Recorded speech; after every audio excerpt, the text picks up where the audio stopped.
ರಾಜ್ಯಾದ್ಯಂತ ಪ್ರತಿಭಟನೆಗಷ್ಟೇ ಸೀಮಿತವಾಯಿತು ಕರ್ನಾಟಕ ಬಂದ್. ಕಾವೇರಿ ಅನ್ಯಾಯ ವಿರೋಧಿಸಿ ಕನ್ನಡ ಸಂಘಟನೆಗಳ ಕಹಳೆ ಮೊಳಗಿಸಿದ್ರು. ಬೆಂಗಳೂರು ಸೇರಿದಂತೆ ಬಹುತೇಕ ಕಡೆ ಎಂದಿನಂತೆ ಜನಜೀವನ ಇದೆ. ಮಂಡ್ಯ ಮೈಸೂರು ಭಾಗದಲ್ಲಿ ಕಾವೇರಿ ಹೋರಾಟ ತೀವ್ರವಾಯಿತು. ಬೆಂಗಳೂರು ಮೈಸೂರು ಹೆದ್ದಾರಿ ತಡೆದಿದ್ದಾರೆ ಹೋರಾಟಗಾರರು.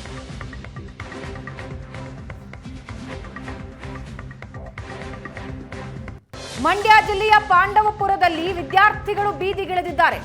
ಬೆಳಗಾವಿ, ಚಾಮರಾಜನಗರ, ತುಮಕೂರು, ಚಿಕ್ಕಮಗಳೂರು, ರಾಮನಗರ, ಹಾಸನ ಸೇರಿದಂತೆ ಹಲವೆಡೆ ಕಾವೇರಿ ಕಿಚ್ಚು ಜೋರಾಗಿತ್ತು. ಬೀದಿಗಿಳಿದು ಕಾವೇರಿ ಪ್ರಾಧಿಕಾರದ ಆದೇಶದ ವಿರುದ್ಧ ಆಕ್ರೋಶ ವ್ಯಕ್ತಪಡಿಸಿದ್ರು. ಇಡೀ ಕರ್ನಾಟಕ ಬಂದ್ಗೆ ಕರೆ ನೀಡಲಾಗಿತ್ತು, ಆದರೆ ಪ್ರತಿಭಟನೆಗೆ ಅಷ್ಟೇ ಸೀಮಿತವಾಗಿತ್ತು. ಅದರಲ್ಲೂ ಪ್ರಮುಖವಾಗಿ ಮೈಸೂರು ಭಾಗದಲ್ಲಿ ಹೆಚ್ಚಿನ ಪ್ರತಿಭಟನೆಯ ಕಾವಿತ್ತು. ಮಂಡ್ಯ ಮೈಸೂರು ಭಾಗದಲ್ಲಿ ತೀವ್ರಗೊಂಡಿದೆ ಕಾವೇರಿ ಹೋರಾಟ. ಬೆಂಗಳೂರು ಮೈಸೂರು ಹೆದ್ದಾರಿ ತಡೆದು ಹೋರಾಟಗಾರರು ಮಂಡ್ಯ ಜಿಲ್ಲೆಯ ಪಾಂಡವಪುರದಲ್ಲಿ ಬೀದಿಗಿಳಿದು ವಿದ್ಯಾರ್ಥಿಗಳು ಕೂಡ ಪ್ರತಿಭಟನೆ ಮಾಡಿದ್ರು. ಬೆಳಗಾವಿ, ಚಾಮರಾಜನಗರ, ತುಮಕೂರು, ಚಿಕ್ಕಮಗಳೂರು, ರಾಮನಗರ, ಹಾಸನ ಸೇರಿದ ಹಾಗೆ ಹಲವಾರು ಕಡೆ ಕಾವೇರಿ ಕಿಚ್ಚು ಹೊತ್ಕೊಂಡಿತ್ತು. ಬೀದಿಗಿಳಿದು ಕಾವೇರಿ ಪ್ರಾಧಿಕಾರದ ಆದೇಶದ ವಿರುದ್ಧ ಆಕ್ರೋಶ ವ್ಯಕ್ತಪಡಿಸಿದ್ರು. ಸಿಡಬ್ಲ್ಯೂಆರ್ಸಿ ಆದೇಶನ ಸಿಡಬ್ಲ್ಯೂಎಂಎ ಕೂಡ ಎತ್ತಿ ಹಿಡಿದಿತ್ತು. ಪ್ರತಿನಿತ್ಯವೂ ಕೂಡ ನೀರು ಹರಿಸಿ 15 ದಿನಗಳವರೆಗೆ ಅನ್ನೋ ಆದೇಶದ ವಿರುದ್ಧ ರಾಜ್ಯದಾದ್ಯಂತ ಹಲವು ಜಿಲ್ಲೆಗಳಲ್ಲಿ ಪ್ರತಿಭಟನೆ ನಡೆದವು.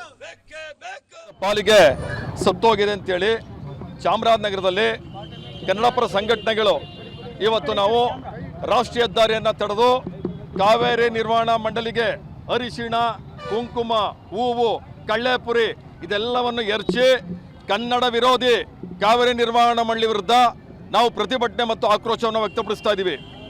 ಜೊತೆಗೆ ಏನಿವತ್ತು ಕಾವೇರಿ ನಿರ್ವಹಣಾ ಮಂಡಳಿ ಏನು ತೀರ್ಪು ಕೊಟ್ಟಿದೆ ಅದು ನಿಜವಾಗ್ಲೂ ಅತ್ಯಂತ ಖಂಡನೀಯವಾದದ್ದು. ಕಾವೇರಿ ನಿರ್ವಹಣಾ ಮಂಡಳಿ ಅವರು ಒಂದು ದಿನ ನಮ್ಮ ಕರ್ನಾಟಕ ಜಲಾಶಯಗಳನ್ನ ಬಂದು ನೋಡಲಿಲ್ಲ. ದೆಹಲಿನಲ್ಲಿ ಕುಂತ್ಕೊಂಡು ನೀರು ಬಿಡಿ ಅಂತಂದ್ರೆ ಎಲ್ಲಿಂದ ನೀರು ಬಿಡೋದು? ಈಗಾಗಲೇ ಕೇಂದ್ರ ಸರ್ಕಾರ, ರಾಜ್ಯ ಸರ್ಕಾರ ಯಾವುದೇ ಪಕ್ಷದಲ್ಲಿರಲಿ ಎಲ್ಲ ರಾಜಕಾರಣಿಗಳು ಕನ್ನಡಿಗರನ್ನ ತಾರತಮ್ಯ ಮಾಡಿ ಮಲ್ತಾಯಿ ಮಕ್ಕಳ ತರ ಒಂದು ಭಾವನೆ ಮೂಡಿಸ್ತಾ ಇದ್ದಾರೆ. ಇದು ಈಗಿಂದಲ್ಲ, ಕಾವೇರಿ ಹೋರಾಟ ಗತಕಾಲದ್ದು. ದಶಕಗಳಿಂದ ಕಾವೇರಿ ಪರವಾಗಿ ನಾವು ಹೋರಾಟ ಮಾಡ್ಕೊಂತ ಬಂದಿದ್ದೀವಿ. ಇವತ್ತಿನ ದಿನ ಮತ್ತೆ ಅದೇ ಮಲತಾಯಿ ಧೋರಣೆ ತೋರ್ತಾ ಇದೆ. ಈ ಏನು ಕಾವೇರಿ ನೀರಿನ ಪ್ರಾಧಿಕಾರ ಅನ್ನೋದೇನಿದೆ ಇದು ನಮಗೆ ಅವಶ್ಯಕತೆ ಇಲ್ಲ ಸ್ವಾಮಿ. ನಮಗೆ ಗೊತ್ತು ನಮ್ಮ ನೀರನ್ನ ನಾವು ಹೆಂಗ್ ಕಾಪಾಡ್ಕೋಬೇಕು ಅಂತಂದೇಳಿ ತಾವೊಂದು ಸಮಿತಿನ ರಚಿಸಿ ಒಂದು ಪ್ರಾಧಿಕಾರ ಅಂತಂದೇಳಿ ಅಲ್ಲೆಲ್ಲೋ ಡೆಲ್ಲಿಯಲ್ಲಿ ಕುತ್ಕೊಂಡು ಇಲ್ಲಿದು ನಿರ್ಧಾರ ಮಾಡಕ್ಕೆ ತಾವ್ಯಾರು? ಇದು ನಮ್ಮ ನೀರು, ಕಾವೇರಿ ನಮ್ದು. ಇಲ್ಲಿ ನಮ್ಮ ರೈತರಿಗೆ ಕುಡಿಯಕ್ ನೀರಿಲ್ಲ, ಬೆಳೆಯಕ್ ನೀರಿಲ್ಲ, ಅಲ್ಲಿ ಬೆಳೆಯಕ್ ನೀರು ಕೊಡಬೇಕಂತೆ. ಇಲ್ಲಿ ರಾಜ್ಯ ಸರ್ಕಾರ ಮನವಿ ಸಲ್ಲಿಸಿದ್ರು ರೈತರಿಗೆ. ನಮ್ಮ ಕರ್ನಾಟಕದ ರೈತರು ಎಂತ ದೊಡ್ಡ ಮನೋಭಾವನೆಯವರು ಅಂತಂದ್ರೆ, ನೀವು ಬೆಳೆ ಬೆಳಿಬೇಡ್ರಿ, ಕುಡಿಯಕ್ ನೀರಿಲ್ಲ, ಸ್ವಲ್ಪ ಸಮಾಧಾನ ಪರಿಶೀಲನೆ ಮಾಡಿ ಎಲ್ಲ ಮಾಡಿ ಬಿಡುಗಡೆ ಮಾಡ್ಬೇಕು ನೀರಿಂದು. ಅಂತದ್ದು ಸುಮ್ನೆ ಈಗ ರೈತರಿಗೆಲ್ಲ ಅನ್ಯಾಯ ಮಾಡಿ ನೀರು ಬಿಡ್ತಾ ಇದ್ದಾರೆ. ನಮ್ಮ ರಾಜ್ಯ ಸರ್ಕಾರದಂತ ನಾವು ಹೇಳಕ್ ರೆಡಿ ಇಲ್ಲ. ಅಲ್ಲಿ ವ್ಯವಸ್ಥೆ ಏನಿದೆ, ಆಯೋಗ ಯಾವ್ದಿದೆ, ಇಲ್ಲಿ ಪ್ರಾಯೋಗಿಕ ಆರೋಗ್ಯತೆ ಇದು ತಪ್ಪು ಅಂತ ಹೇಳ್ತಿದೀವಿ. ನಮ್ಮ ರಾಜ್ಯ ಸರ್ಕಾರದಂತಲ್ಲ, ದೆಹಲಿಯಲ್ಲಿ ಕುತ್ಕೊಂಡು ಎಲ್ಲ ಮಾಡ್ತಿದ್ದಾರೆ. CWRC ಇದರಿಂದ ನೀರು ಬಿಡ್ತಾ ಇರೋದು ಹೊರತು ಇದು ಆಯೋಗ ಇವ್ರು ತಪ್ಪಿದೆ. ನಮ್ಮ ರಾಜ್ಯ ಸರ್ಕಾರದೇ ಅಂತ ಯಾಕೆ ತಗೊಂತಿದ್ರಿ? ಯಾವಾಗ್ಲೂ ಇದೇ ಹೋರಾಟನೇ ಮಾಡ್ತಾ ಇದ್ದೀವಿ. ಇವತ್ತಿಂದು ನಿನ್ನೆದ ಇದು ಹೋರಾಟ? ಅಷ್ಟು ದಿವಸದಿಂದನೂ ಹೋರಾಟ ಮಾಡ್ತಾನೆ ಇದ್ದೀವಿ ಮತ್ತು ತಮಿಳುನಾಡಿಗೆ ನೀರು ಬಿಡ್ತಾನೆ ಇದ್ದಾರೆ. ನಾವು ಕನ್ನಡ ಪರ ಸಂಘಟನೆಯವರು ಯಾವಾಗ್ಲೂ ನಮ್ಮದು ಕಾವೇರಿ ಅಂತೀವಿ.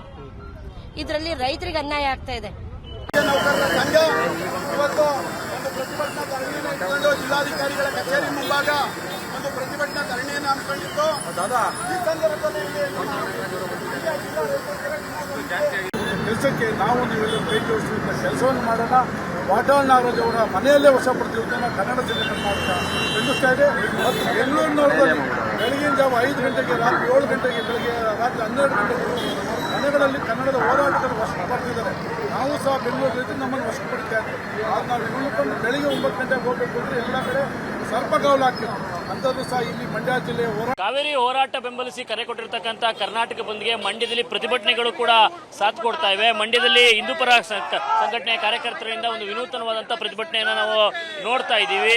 ಕೈಯಲ್ಲಿ ಲಾಲಿಪಾಪ್ ಹಿಡಿದು ಸಾರ್ವಜನಿಕರ ಲಾಲಿಪಾಪ್ ಹಂಚೋದ್ರ ಮೂಲಕ ಸರ್ಕಾರದ ವಿರುದ್ಧ ವ್ಯಂಗ್ಯವನ್ನ ಆಡ್ತಾ ಇದ್ದಾರೆ. ಮತ್ತೊಂದು ಕಡೆ ಬಂದ್ಗೆ ಬೆಂಬಲಿಸುವಂತೆ ಗುಲಾಬಿ ಹೂವನ್ನು ನೀಡಿ ವರ್ತಕರನ್ನ ಮನವಿ ಮಾಡ್ಕೊಳ್ತಾ ಇರ್ತಕ್ಕಂಥ ನಾನು ಹೋರಾಟಗಾರನೇ ಮಾತನಾಡಿಸ್ತೀನಿ. ಸರ್, ಏನಿದು ಲಾಲಿಪಾಪ್ ಹೋರಾಟ? ನೋಡಿ, ಚುನಾವಣಾ ಸಂದರ್ಭದಲ್ಲಿ DK ಶಿವಕುಮಾರ್ ಅವರು ಪಾದಯಾತ್ರೆ ಮಾಡಿದ್ರು, ಮೇಕೆದಾಟು ಪಾದಯಾತ್ರೆ ಮಾಡಿದ್ರು. ನಮ್ಮ ಪಾಲಿಗೆ ಎಲ್ಲೋ ಒಬ್ಬ ಭಗೀರಥ ಸಿಕ್ಕಿದರೆ ಮೇಕೆದಾಟು ಇವರ ಕಾಲದಲ್ಲಿ ಅನುಷ್ಠಾನಗೊಳ್ತದೆ, ಕಟ್ಟೆ ಕಟ್ತಾರೆ ಅನ್ನೋ ಒಂದು ನಂಬಿಕೆಯಿಂದ ಕನ್ನಡಿಗರು ಅತಿ ಹೆಚ್ಚಿನ ಬಹುಮತ ಕೊಟ್ಟು ಕಾಂಗ್ರೆಸ್ನ ಅಧಿಕಾರಕ್ಕೆ ತಂದರು. ಇವತ್ತು ಅಕ್ಷರಸ ಏನಾಗಿದೆ ಅಂತಂದರೆ, ಇವತ್ತು ತಮಿಳುನಾಡಿನ ವಾಟರ್ಮನ್ಗಳ ರೀತಿ ನಮ್ಮ ರೈತರ ಹೊಟ್ಟೆ ಮೇಲೆ ತಣ್ಣೀರು ಬಟ್ಟೆ ಹಾಕಿ ರೈತರ ಕೈಗೆ ಚಿಪ್ಪಿಟ್ಟು ನೀವೇನು ಮಾತಾಡಬೇಡಿ, ನಾನು ನ್ಯಾಯಾಲಯದ ಆದೇಶ ಪಾಲನೆ ಮಾಡಬೇಕು ಅಂತ ಹೇಳಿ ಇವತ್ತು ರೈತರು ಮಾತಾಡಬಾರ್ದು ಅಂತೇಳಿ ಅವರಿಗೆ ಲಾಲಿಪಾಪ್ ಕೊಡುವಂಥ ಕೆಲಸವನ್ನು ರಾಜ್ಯ ಸರ್ಕಾರ ಮಾಡ್ತಾ ಇದೆ, ಕಿವಿಗೆ ಹೂ ಇಡುವಂಥ ಕೆಲಸವನ್ನು ರಾಜ್ಯ ಸರ್ಕಾರ ಮಾಡ್ತಾರೆ. ಹಾಗಾಗಿ ಯಾವುದೇ ಕಠಿಣ ಪರಿಸ್ಥಿತಿ ಬಂದರೂ ಕೂಡ ತಮಿಳುನಾಡಿಗೆ ನೀರು ಹರಿಸಬಾರ್ದು, ನಿಮ್ಮೊಟ್ಟಿಗೆ ನಾವಿದ್ದೀವಿ DK ಶಿವಕುಮಾರ್ ಅವರೇ, ರೈತರ ಹಿತ ಕಾಪಾಡುವಂಥ ಕೆಲಸವನ್ನು ಮಾಡಬೇಕು, ನೀವು ನುಡಿದಂತೆ ನಡಿಬೇಕು. ಅವತ್ತು ನೀವು ಪೆನ್ನು ಪೇಪರ್ ಕೇಳಿದರೆ ಪೆನ್ನು ಪೇಪರ್ ಕೊಟ್ಟಿದ್ದೀವಿ, ಇವತ್ತು ರೈತರ ಪರ ನಿಂತ್ಕೊಂಡು ದಿಟ್ಟ ನಿರ್ಧಾರವನ್ನು ತಗೊಳ್ತೀರಿ ಅನ್ನೋ ನಂಬಿಕೆ ಇದೆ. ಯಾವುದೇ ಕಾರಣದಲ್ಲಿ ನೀವು ನೀರು ಬಿಡಬಾರ್ದು ಅಂತೇಳಿ ಇವತ್ತು ವಿಭಿನ್ನವಾದ ಚಳವಳಿಯನ್ನು ಮಂಡ್ಯದಲ್ಲಿ ಮಾಡ್ತಾರೆ. ಹೂ ಕೊಟ್ಟು ಮನವಿ ಮಾಡ್ತಾ ಇದ್ದೀರಾ, ಬಂದ್ಗೆ ವರ್ತಕರು ಸ್ಪಂದಿಸ್ತಾ ಇದ್ದಾರೆ ಹೇಗೆ? ಖಂಡಿತ ಸರ್, ಕರ್ನಾಟಕ ಬಂದು ಮಂಡ್ಯ ಜಿಲ್ಲೆ, ಅದು ವಿಶೇಷವಾಗಿ ರೈತ ಹುಟ್ಟಿದ ಬೆಳೆದಂಥ ಮಂಡ್ಯ ಜಿಲ್ಲೆ 95% ಯಶಸ್ವಿಯಾಗಿದೆ. ಇನ್ನು ಕೆಲವು 5% ಬೆರಳೆಣಿಕೆ ಜನ ರೈತ ವಿರೋಧಿ ವರ್ತಕರು ಮಾಡಿಲ್ಲ. ಅವ್ರಿಗೆ ನಾವು ಮನವಿ ಮಾಡ್ಕೊಂಡಿದ್ದೀವಿ, ದಯಮಾಡಿ ನೀವು ರೈತ ಚೆನ್ನಾಗಿದ್ರೆ ನೀವು ಚೆನ್ನಾಗಿರ್ತೀರಿ, ರೈತ ಸಮೃದ್ಧಿಯಾಗಿ ಬೆಳೆ ಬೆಳೆದ್ರೆ 4 ಕಾಸು ಸಂಪಾದನೆ ಮಾಡಿದ್ರೆ ನಿಮ್ಗೆ ವ್ಯಾಪಾರ ಆಗುತ್ತೆ ಅಂತೇಳಿ ಇವತ್ತು ಅವ್ರಿಗೆ ಹೂವು ಕೊಟ್ಟು, ಲಾಲಿಪಾಪ್ ಕೊಟ್ಟು, ಒಂದು ಕಡಲೆ ಮಿಠಾಯಿ ಸಿಹಿಯನ್ನು ಕೊಟ್ಟು ತಿನ್ನಿಸಿ ನೀವು ಬಂದಿಗೆ ಯಶಸ್ವಿ ಕೊಡಬೇಕು, ಮಣ್ಣಿನ ಮಕ್ಕಳ ಪರ ಇರಬೇಕಂತೇಳಿ ಮನವಿ ಮಾಡ್ಕೊಂಡಿದ್ದೀವಿ. ಅವರು ಕೂಡ ನಾವು ಬಂದ್ ಮಾಡ್ತೀವಿ ಅಂತೇಳಿ ಅವರು ಕೂಡ ರಿಕ್ವೆಸ್ಟ್ಗೆ ಸ್ಪಂದಿಸಿದ್ದಾರೆ ಅಂತ ಹೇಳಕ್ಕೆ ಇಷ್ಟಪಡ್ತಾ ಇದ್ದೇನೆ. ಇದಿಷ್ಟು ಹೋರಾಟಗಾರರ ಮಾತು. ಮಂಡ್ಯದಲ್ಲಿ ನಡೀತಾ ಇರ್ತಕ್ಕಂಥ ಬಂದ್ಗೆ ಬಹಳಷ್ಟು ಪ್ರತಿಕ್ರಿಯೆ ಉತ್ತಮ ರೀತಿಯಲ್ಲಿ ವ್ಯಕ್ತ ಆಗ್ತಾ ಇದೆ, ಬಂದ್ ಯಶಸ್ವಿಯಾಗಿದೆ ಅನ್ನುವಂಥ ಮಾತನ್ನ ಹೇಳ್ತಾ ಇದ್ದಾರೆ. ಕ್ಯಾಮರಾ ಪರ್ಸನ್ ಮಹೇಶ್ ಜೊತೆ ನಂದನ್ ರಾಮಕೃಷ್ಣ, ಏಷ್ಯಾನೆಟ್ ಸೋನ್ಸ್ ಮಂಡ್ಯ.